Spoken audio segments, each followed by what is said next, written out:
ইন্না ইলাইহি রাজিউন।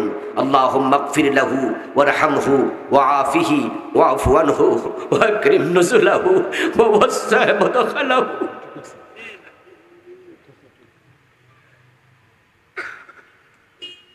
আল্লাহুম্মা ইগসিলহু বিল মাই ওয়াস সালজি ওয়াল বারদ ওয়া নাক্কিহি মিনাল খাতায়া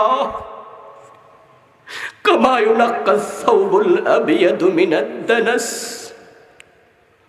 اللهم أبدله دارا خيرا من داري وأهلا خيرا من أهلي وجوزا خيرا من زوجه.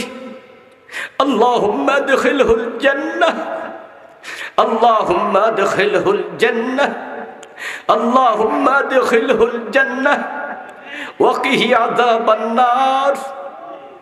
اللهم ارزقه درجة الشهادة، اللهم ارزقه درجة الشهادة، اللهم ارزقه درجة الشهادة.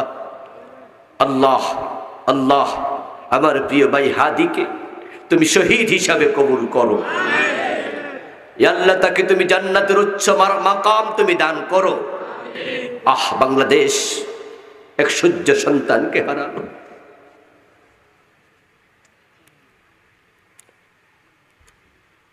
অন্যায়ের বিরুদ্ধে এইভাবে বলিষ্ঠ কণ্ঠে কথা বলার মতো যুবক বাংলাদেশে বড় অভাব, বড় অভাব। তার কিছু ভিডিও ক্লিপ আহত হওয়ার পর থেকে সোশ্যাল মিডিয়ায় খুব দেখা যাচ্ছিল কিভাবে শাহাদাতের জন্য তার কামনা, তীব্র ভাষণা। একটি ভিডিওতে দেখলাম সে 2-3 জনকে সাথে নিয়ে তার নির্বাচনী প্রচারে বলছিল, আমাদেরকে থামাতে পারবা না, যদি মাথায় গুলি করো অথবা বুকে গুলি করো তাহলে থামবো, এর আগে নয়। এরপর বলল, আমি নাম বললো আরেকটা ছেলের, অমক অমক, আমরা 3 জন এখানে আছি, যদি আমাদেরকে মেরে ফেলা হয় কমপক্ষে আপনারা বিচারটুকু করবেন। হত্যাকারীদের বিচারটুকু না করলে এ জাতীয় সৎ কথা, হক কথা বলার লোক জন্ম নেবে না।